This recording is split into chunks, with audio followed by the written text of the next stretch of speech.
Baik, sebelumnya Assalamualaikum warahmatullahi wabarakatuh. Selamat pagi semua.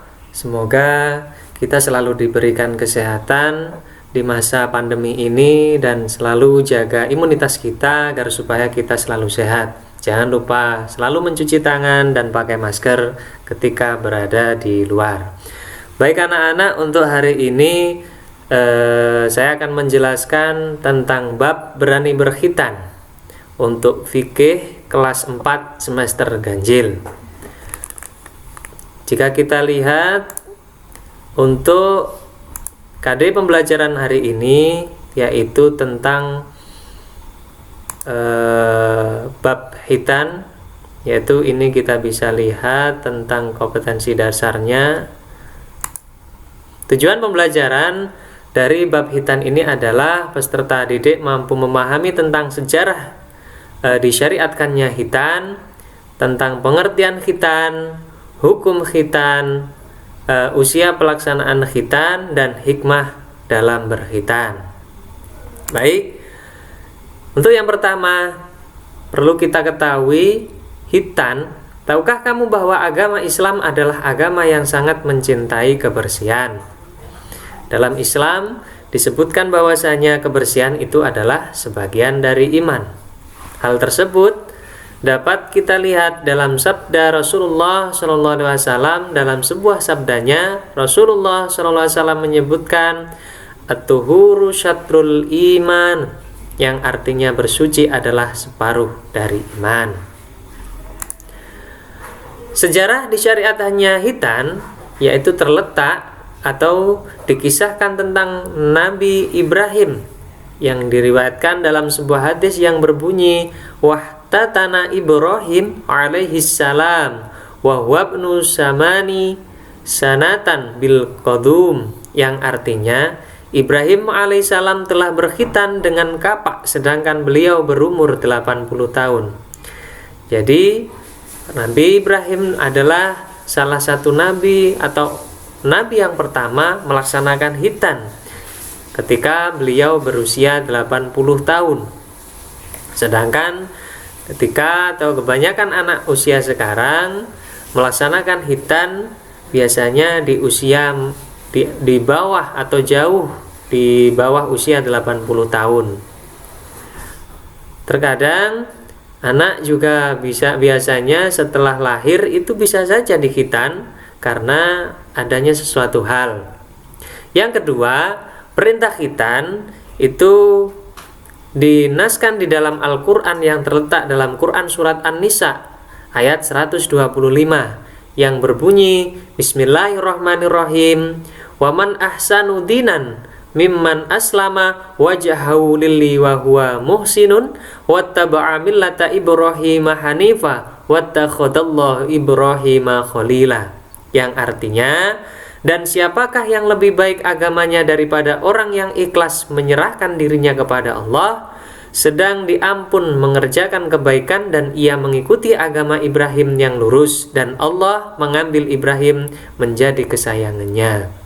Jadi anak-anak perlu diketahui ya bahwa sejarah pensyariatan khitan itu sudah dijelaskan secara jelas. Oleh sebab itu, kita sebagai seorang muslim, khususnya bagi seorang laki-laki, wajib kiranya untuk melaksanakan khitan. Karena khitan bukan hanya sebagai atau dilakukan atau kewajiban bagi seorang muslim, tapi khitan adalah salah satu cara yang bisa menjadikan seorang muslim itu sehat. Kenapa? Karena khitan itu adalah salah satu cara untuk menjaga kebersihan kita. Karena ketika orang itu sedang melaksanakan buang air kecil atau apa, biasanya kotoran yang keluar akibat keluarnya kotoran dalam tubuh itu biasanya masih tersisa di ujung kulup kemaluan seorang laki-laki, yang itu akan menyebabkan penyakit yang ditimbulkan dari kotoran tersebut. Oleh sebab itu, salah satu cara untuk atau agar tidak terkena penyakit tersebut adalah dengan cara berkhitan. Jadi jelas khitan sudah disyariatkan oleh Allah melalui nasnya yang berada di dalam Al-Quran, termasuk di dalam hadis Nabi Ibrahim yang meriwayatkan, hadis Nabi Muhammad yang diriwayatkan oleh Nabi Ibrahim, bahwasanya Nabi Ibrahim dulu berkhitan pada usia 80 tahun. Selanjutnya, pengertian khitan. Apakah khitan itu? Jadi, yang dinamakan khitan itu ada dua pengertiannya. Yang pertama, khitan secara bahasa yaitu berasal dari kata khotana yang artinya memotong. Apa yang dipotong? Yaitu ujung kulub dari kemaluan seorang laki-laki. Secara istilah khitan adalah membuka atau memotong kulit kulub yang menutupi ujung kemaluan laki-laki dengan tujuan agar bersih dari kotoran dan suci dari najis. Dalam khitan disunahkan memotong hingga pangkal kulub sehingga tidak tersisa kulit yang menggantung agar tidak ada lagi kotoran yang berkumpul di bawahnya. Jadi karena ketika kita itu mengeluarkan air seni atau kencing, karena itu adalah lubang kotoran bagi manusia, biasanya itu membawa kotoran. Jadi khitan itu adalah salah satu cara untuk menghilangkan kotoran atau menjaga diri kita untuk selalu bersih dan suci dari najis. Selanjutnya tentang hukum pelaksanaan khitan. Al-fitratu khamsun ahtimanun wal istihdadu wa natful buti waqsus syarib wa taklimu a'dhafar, yang artinya fitrah itu ada 5. Yang pertama khitan, yang kedua mencukur bulu kemaluan, yang ketiga mencabut bulu ketiak, yang keempat memotong kumis, kelima adalah memotong kuku. Hadis riwayat Al-Bukhari. Jadi dalam hadis ini sudah dijelaskan bahwa khitan itu adalah masuk dalam salah satu fitrah, atau dijelaskan fitrah itu adalah kebersihan, atau bisa disebut seperti menjaga kebersihan ya. Salah satunya adalah berkhitan itu tadi. Jadi khitan itu sudah jelas. Oleh sebab itu kita sebagai seorang muslim harus selalu menjaga kebersihan kita dengan melaksanakan khitan tersebut. Di sini dijelaskan usia pelaksanaan khitan yaitu ada 2 macam. Yang pertama, waktu mustahab, yaitu waktu sunnah. Apa itu sunnah? Sunnah adalah segala sesuatu pekerjaan yang apabila dikerjakan akan mendapatkan pahala, ketika ditinggalkan tidak berdosa. Yaitu waktu sunnah atau waktu mustahab melaksanakan khitan, yaitu waktu sebelum balik. Seorang laki-laki biasanya balik sekitar usia 10-15, biasanya ditandai dengan proses mimpi basah.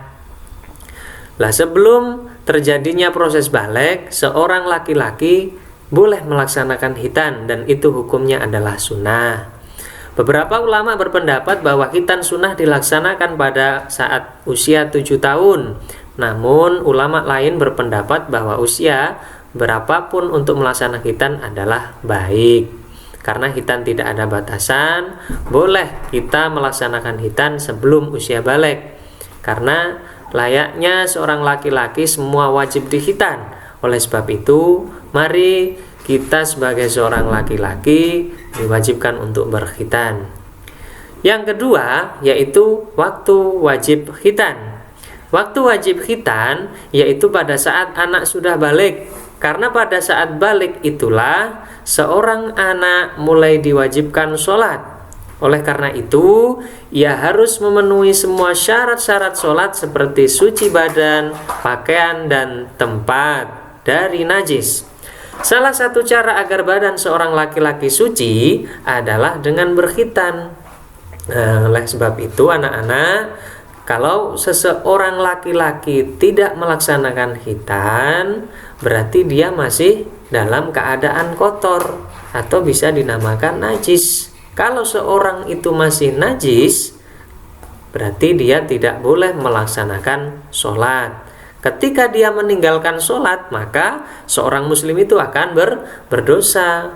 Oleh sebab itu, ketika kita ingin melaksanakan ibadah sholat, salah satunya adalah menjaga kebersihan kita, baik kebersihan badan kita atau pakaian kita, dan termasuk tempat untuk beribadah. Salah satu cara untuk membersihkan badan yaitu dengan cara berkhitan, karena itu adalah salah satu syarat untuk melaksanakan sholat, yaitu tentang suci badan. Kalau seseorang masih dalam keadaan najis, maka seseorang itu tidak diperbolehkan untuk melaksanakan sholat, atau sholatnya tidak sah. Yang selanjutnya yaitu hikmah khitan. Nah, bagi seorang muslim yang sudah melaksanakan khitan, itu sudah menjadi kewajiban kan ya.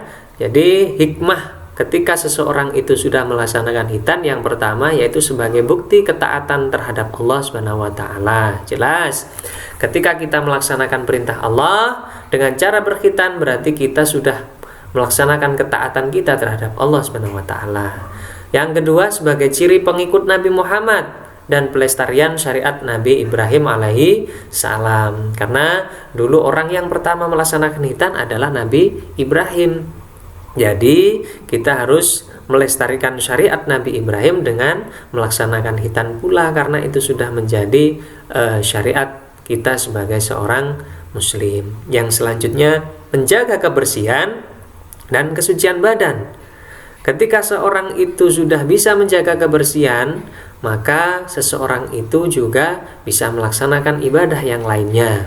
Karena ketika orang itu masih kotor, ibadah kita tidak akan diterima oleh Allah, dan termasuk ibadah-ibadah yang lain. Yang selanjutnya, mencegah timbulnya berbagai macam penyakit. Jelas, tadi sudah saya jelaskan di awal bahwa ketika kita itu tidak bisa menjaga kebersihan, kita akan mudah terserang oleh penyakit. Dan penyakit yang ditimbulkan dari dampak ketika seorang itu tidak berkhitan banyak sekali, seperti penyakit yang bisa menyebabkan seseorang tidak bisa membuang air kecil contohnya, atau mungkin kanker dan lain sebagainya. Itu luar biasa sekali. Makanya penyakit-penyakit itu bisa hilang ketika kita sudah melaksanakan khitan. Itu adalah salah satu obat untuk menghilangkan penyakit tersebut. Yang terakhir yaitu menjadi ciri muslim yang baik. Jadi seorang muslim yang baik berarti kita harus melaksanakan segala sesuatu yang sudah diperintahkan oleh Allah. Jadi dari awal tentang pengertian khitan, disyariatkan khitan, waktu, dan juga perintah ataupun hikmah khitan sudah kami jelaskan. Jadi intinya bahwa setiap muslim diwajibkan untuk berkhitan. Oleh sebab itu kita harus menjaga kebersihan kita agar kita selalu sehat. Baik, itu yang dapat saya sampaikan tentang bab khitan. Kurang lebihnya mohon maaf. Saya akhiri. Assalamualaikum warahmatullahi wabarakatuh.